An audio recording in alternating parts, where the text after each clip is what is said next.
Hello दोस्तों, welcome back to our YouTube channel. तो दोस्तों आज के आज एक और नई वीडियो में आपके साथ।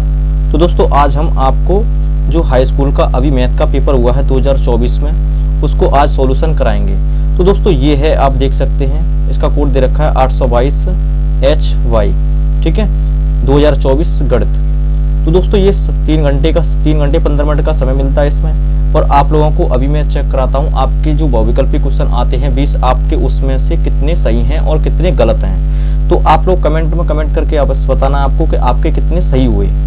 तो अब देखते हैं दोस्तों, पहला क्वेश्चन निकालते हैं और देखते हैं पहला क्वेश्चन क्या है। ठीक है, पेपर आप देख सकते हैं ये वाला है, ये फिरोजाबाद डिस्ट्रिक्ट का है।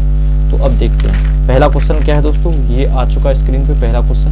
तो पहला क्वेश्चन है दोस्तों, बहुपद 3x² प्लस के 5x प्लस के 2 के शून्यकों का योगफल क्या होगा। ठीक है, तो शून्यकों का योगफल दोस्तों आपको कैसे निकालना था। अल्फा प्लस बीटा बराबर क्या होता था, माइनस के v/a। तो यहाँ पे तुलना करते ax² प्लस के vx प्लस के c से तुलना करते यहाँ पे, तो आपका क्या a का मान 3 हो जाता, b का मान 5 और c का मान 2। तो दोस्तों यहाँ पे b का मान कितना हो जाता, यहाँ पे b का मान 5 हो जाता। तो b का मान यहाँ पे लगाते 5 और a का मान कितना दोस्तों, यहाँ पे माइनस होता है अल्फा प्लस बीटा बराबर योगफल में, और a का मान कितना 3 है, तो यहाँ पे 3, तो माइनस के 5/3 इस क्वेश्चन का राइट आंसर हो जाएगा। ठीक है, इसी तरह अगले क्वेश्चन की तरफ बढ़ते हैं। दूसरा क्वेश्चन है दोस्तों, समीकरणों 2x प्लस ay बराबर 1 तथा 3x माइनस के 5y बराबर 7 का कोई भी हल नहीं होगा यदि a का मान ज्ञात कीजिए। तो दोस्तों कंडीशन क्या होती है, a1/a2 बराबर b1/b2 बराबर नॉट इक्वल टू c1/c2। तो यहाँ पे हम क्या करते हैं, 2/3 बराबर a माइनस के 5 बराबर 1/7, माइनस माइनस तो यहाँ पे कट ही जाएगा। ठीक है, ये नॉट इक्वल टू, तो इन दोनों को बराबर करते तो 5 दूनी कितना होगा दोस्तों 10, और 3 का इधर क्रॉस कर देंगे तो कितना हो जाएगा 3a। तो a का मान यहाँ पे कितना रहा था, माइनस के 10/3। तो ये था आपका माइनस के 10/3 इस क्वेश्चन का राइट आंसर ऑप्शन 3।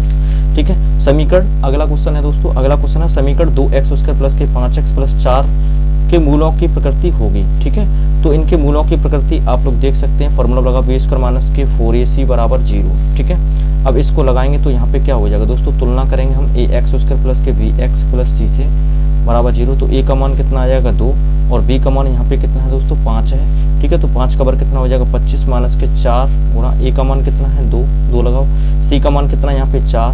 ठीक है, तो यहाँ पे कितना आ जाएगा दोस्तों 25 माइनस के 4 चौक 16 दूनी 32। मतलब यहाँ पे दोस्तों माइनस में मान आ रहा है, तो माइनस में आ रहा है तो दोस्तों क्या होता है, काल्पनिक होता है। ठीक है, तो यहाँ पे दोस्तों यहाँ पे परमेय बराबर है, अपरमेय है या अपरमेय असमान है, तो यहाँ वास्तविक नहीं है। ठीक है, इसको लगा देंगे वास्तविक नहीं है क्योंकि ये काल्पनिक मान है, प्रकृति है इसकी। ठीक है, तो इस क्वेश्चन का राइट आंसर था ऑप्शन नंबर डी। अगले क्वेश्चन की तरफ बढ़ते हैं। अगला क्वेश्चन है दोस्तों, समांतर श्रेणी 4,9,14 ... 254 का अंत से दसवां पद ज्ञात कीजिए। ठीक है, तो पहले हमको यहाँ पे दे रखा है a का मान दे रखा है और d का मान दे रखा है। ठीक है, d का मान यहाँ पे कितना 9 में से 4 घटाओ 5 बचा। ठीक है, तो यहाँ से हम an का मान निकाल लेंगे, फिर हम इसमें से 254 में से, जैसे d का मान कितना है 5 है, तो 254 में से हम घटाएंगे 5 घटाएंगे, फिर 2 पद निकाल के फिर उसमें d का मान जो निकलेगा फिर उसका दसवां पद निकाल लेंगे। ठीक है, तो इसका राइट आंसर था दोस्तों 209। ठीक है, अगला क्वेश्चन है दोस्तों, अगला क्वेश्चन नंबर 4 है। क्वेश्चन नंबर 4 तो अभी किया है। ठीक है, क्वेश्चन नंबर 5 देखते हैं। क्वेश्चन नंबर 5 है दोस्तों, समरूपता कसौटी प्रमेय से इसको देखना था कौन सा समरूप है। ठीक है, तो इसका राइट आंसर हो जाएगा दोस्तों AB/DE। ठीक है, और BC बट्टा कितना हो जाएगा DF। ठीक है, तो ये हो जाएगा आपका त्रिभुज समरूप हो जाएगा ऑप्शन नंबर सी। त्रिभुज ABC समरूप है त्रिभुज EDF के। ठीक है, इसका राइट आंसर ये हो जाएगा। ठीक है, अगले क्वेश्चन की तरफ बढ़ते हैं दोस्तों। 6वां सवाल है ये, मूल बिंदु से दूरी तो दोस्तों रूट में इनका वर्ग कर दो, 3 का वर्ग कितना हो जाएगा, यहाँ पे कितना हो जाएगा 9 और 4 का वर्ग कितना हो जाएगा 16, 9 कितना हो गया 25। तो रूट में से 25 को बाहर निकालें कितना निकल आएगा 5 निकल आएगा। तो इसका राइट आंसर था ऑप्शन सी। ठीक है दोस्तों, इसका आपको डिटेल में सॉल्यूशन चाहिए तो आप लोग कमेंट कर सकते हैं, और कमेंट करने के बाद में हम आपको डिटेल में वीडियो बना देंगे। ठीक है, अभी थोड़ा सा स्पीड में बता देते हैं क्योंकि आप लोग अपने आंसर को चेक कर सको। ठीक है, तो अब दोस्तों अगला सवाल है। अगला सवाल दे रखा है, कॉट ए बराबर कितना है 3/4। तो यहाँ से हम एक और मान निकाल लेंगे। कॉट का फॉर्मूला क्या होता है दोस्तों, LAL/KKA। ठीक है, आधार बट्टा लंब होता है, तो यहाँ से कड़ निकाल लेंगे, तो कड़ निकालेंगे हम पाइथागोरस प्रमेय से। तो कड़ यहाँ पे निकल आएगा दोस्तों, कितना निकलेगा 5 निकलेगा। और हम सेक बराबर क्या होता है दोस्तों, सेक बराबर होता है कड़ बट्टा आधार। कर्ण बट्टा आधार। तो कर्ण बट्टा आधार होता है sec बराबर, तो यहाँ पे आप लोग कर्ण कितना है 5 है, ठीक है, 5 बट्टे आधार। आधार कितना है तुम्हारा देख सकते हैं आप लोग, आधार कितना था, आधार था 3, तो यहाँ पे 5 बट्टा 3 आंसर आपका राइट आंसर हो जाएगा, ठीक है, ऑप्शन नंबर डी। अगले क्वेश्चन की तरफ बढ़ते हैं और अगला क्वेश्चन देखते हैं दोस्तों। अगला क्वेश्चन है tan अल्फा बराबर sin अल्फा हो तो अल्फा का मान ज्ञात कीजिए, ठीक है। ये क्वेश्चन दे रखा है tan अल्फा बराबर sin अल्फा हो तो अल्फा का मान ज्ञात कीजिए, मतलब दोनों बराबर लेके आने हैं। तो इसमें दोस्तों एक ही आंसर सही है इसका, ये है तुम्हारा 0 डिग्री, ठीक है। तो 0 डिग्री पे ये दोनों क्या हो जाएंगे दोस्तों, बराबर हो जाएंगे, ठीक है। तो ये हो गया इसका राइट आंसर है, ठीक है दोस्तों। लगा लो अल्फा की जगह पे 0 लगा लो, यहाँ पे भी 0 लगा तो दोनों बराबर आएंगे, ठीक है, और किसी मान पे बराबर नहीं आएंगे, ठीक है। आगे देखते हैं दोस्तों। अगला क्वेश्चन है, अगला क्वेश्चन है एक छड़ की लंबाई का उसकी छाया से अनुपात एक अनुपात, मतलब छाया से एक अनुपात √3 है तो सूर्य का उन्नयन कोण। तो दोस्तों इस कंडीशन में उन्नयन कोण कितना निकलता है दोस्तों, 30 डिग्री निकलता है। इसका राइट आंसर था ऑप्शन ए, ठीक है। आगे देखते हैं दोस्तों। अगला क्वेश्चन है एक वृत्त के व्यास के सिरों पर खींची गई समांतर रेखा स्पर्श की संख्या होती है। तो वो दोस्तों समांतर रेखाओं की संख्या कितनी होती है, 2 होती है, ठीक है। समांतर स्पर्श रेखाओं की संख्या 2 होती है और स्पर्श रेखाओं की संख्या अनंत होती है, ठीक है, ध्यान रखना। अगला सवाल है दोस्तों 11वां। 12 सेंटीमीटर त्रिज्या वाले एक वृत्त के 60 डिग्री के कोण पर त्रिज्या खंड का क्षेत्रफल। तो दोस्तों ये थीटा बट्टे 360 पाई आर स्क्वायर वाले फॉर्मूले से लगाना था। वहाँ पे थीटा का मान दे रखा कितना 60 डिग्री और यहाँ पे तुम्हारा आर का मान कितना दे रखा था 12, ठीक है। तो इसमें फॉर्मूला लगा देते थे थीटा बट्टे 360 पाई आर स्क्वायर, ठीक है। तो थीटा का मान दोस्तों यहाँ पे देख सकते हैं कितना है, यहाँ पे करते हैं, यहाँ पे 60 बट्टा 360 गुणा पाई ऐसे कैसे, क्योंकि पाई में मान दे रखा है 12 गुणा 12, ठीक है। 0 से 0 काटो, 6 से ये 6 बार काटो, तो 6 से ये 2 बार काट दो, 12 दूनी 24 पाई, तो 24 पाई सेंटीमीटर स्क्वायर आंसर आ गया, ठीक है। ये है आपका 11 का आंसर। अगला क्वेश्चन दोस्तों देख सकते हैं आप लोग। अगला क्वेश्चन है यदि एक गोले का व्यास d है तो उसका आयतन क्या होगा। गोले का आयतन होता है दोस्तों क्या होता है 4/3 पाई आर क्यूब, ठीक है। तो गोले का आयतन तो वहां पे क्या होता है 4/3 पाई आर क्यूब, ठीक है। व्यास दे रखा है यहाँ पे 2r बराबर कितना दे रखा है, d दे रखा है, r बराबर कितना हो जाएगा d/2, ठीक है।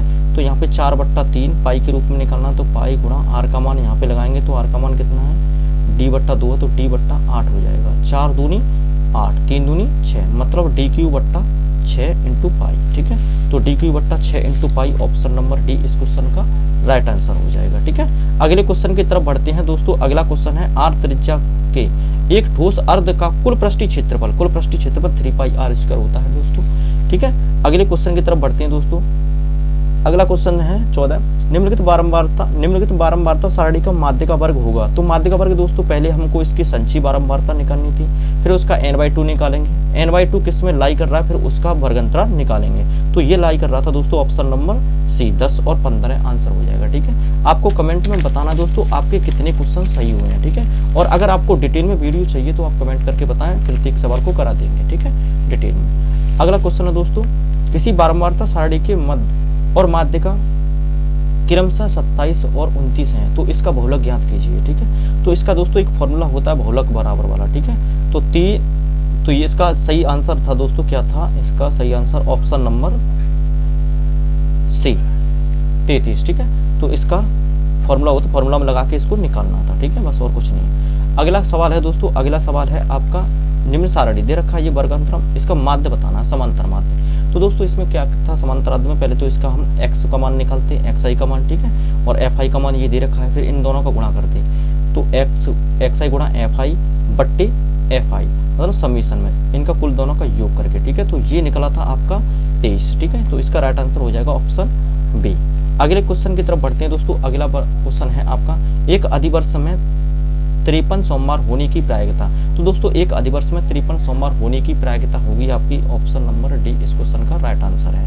अगले क्वेश्चन की तरफ बढ़ते हैं दोस्तों। अगला क्वेश्चन है आपका दो मित्रों का जन्म 2020 में हुआ था, प्रायिकता ज्ञात कीजिए कि दोनों का जन्म एक ही हो, मतलब एक ही दिन जो दोनों का जन्म हुआ हो तो वो होगी दोस्तों तुम्हारी प्रायिकता होगी 1/365। अगर भिन्न भिन्न दिनों में हुआ हो तो वो हो जाएगी 364/65, ठीक है दोस्तों। अगला क्वेश्चन है दोस्तों, अगला क्वेश्चन आ जाएगा आपका 19वां। 2,3 और 4,3 के बीच की दूरी होगी। बीच की दूरी का फॉर्मूला लगाना था दोस्तों, वहाँ पे रूट में होता था x2 माइनस x1 का whole square plus y2 minus y1 का होल स्क्वायर। उसके अकॉर्डिंग अगर इसको सॉल्यूशन करोगे तो आपका आंसर आएगा 2√3। ठीक है, इसका सही आंसर था आपका ऑप्शन नंबर सी।